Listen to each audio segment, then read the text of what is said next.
আমরা এখন আছি রাতার খাল বলে এটাকে। তো চাইছিলাম যে আমরা নৌকা নিয়ে ভিতরে যাওয়ার জন্য, কিন্তু পানি নাই, যেহেতু আমরা যাচ্ছি না, যেহেতু বর্ষার সময় আসছি আমরা অবশ্য, কিন্তু এখন আর পানি নাই। এই জায়গায় যদি ভরপুর পানি থাকতো তাহলে এই খালে আপনি যখন নৌকা নিয়ে যাবেন তখন এই সৌন্দর্যটা খুব ভালো লাগে, ভিউটা। তো যেহেতু পানি নাই সেহেতু আমরা একটু হেঁটে হেঁটে সামনের দিকে যাচ্ছি, দেখি কত দূর পর্যন্ত যাইতে পারি আর কেমন দেখা যায়। আর এখানে একটা জিনিস আছে, সিন্ডিকেট বেশি, এরা এক এক সময় এক এক ধরনের ফি চাচ্ছে। ওরা বলতেছে যে বন বিভাগের যে একটা সরকার নির্ধারিত যে একটা ফি আছে এর এর ভিতরে ঢোকার জন্য, সেটার ফিও এদের কাছে দিয়ে যেতে হবে। তো বললাম যে ঠিক আছে আমরা ফি দিব, কিন্তু এখানে বন বিভাগের কোনো কর্মকর্তা আছে কি না, আমরা বন বিভাগের টাকা আপনাদের কাছে কেন দিব।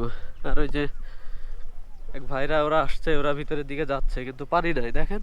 এই পানি না থাকলে তো আসলে এই জায়গায় নৌকা নিয়ে ঘোরার কোনো প্রশ্নই আসে না। তো আমরা হেঁটে হেঁটে যাই, দেখি বনের ভিতরে ঢুকতে পারি কিনা। জায়গাটা খুবই সুন্দর।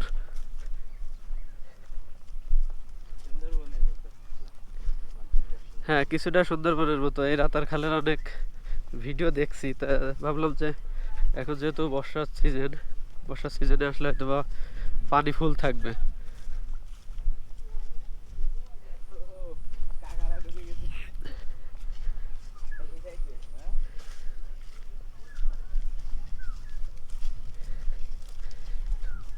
রাতার খাল, হ্যাঁ বাবুর চশমাটা নে, চশমা চশমা এই যে।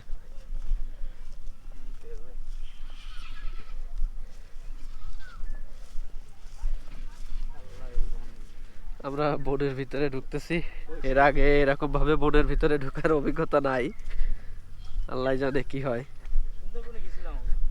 আমি যাই নাই সুন্দরবনে, আমার যাওয়ার সুযোগ হয়নি এখনো। স্কুল থেকে, কলেজ থেকে, ঠিক আছে।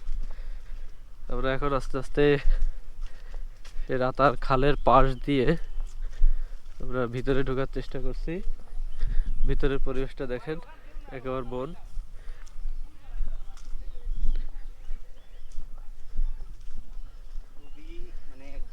নির্জন একটা জায়গা।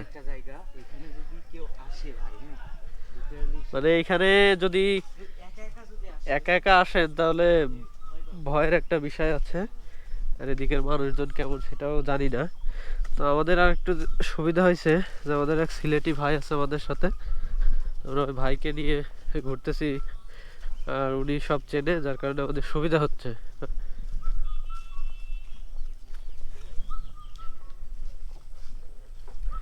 ওই ভাইরা নৌকায় করে যাচ্ছে আর আমরা হেঁটে আসছি, তো ওদের আগে চলে আসলাম।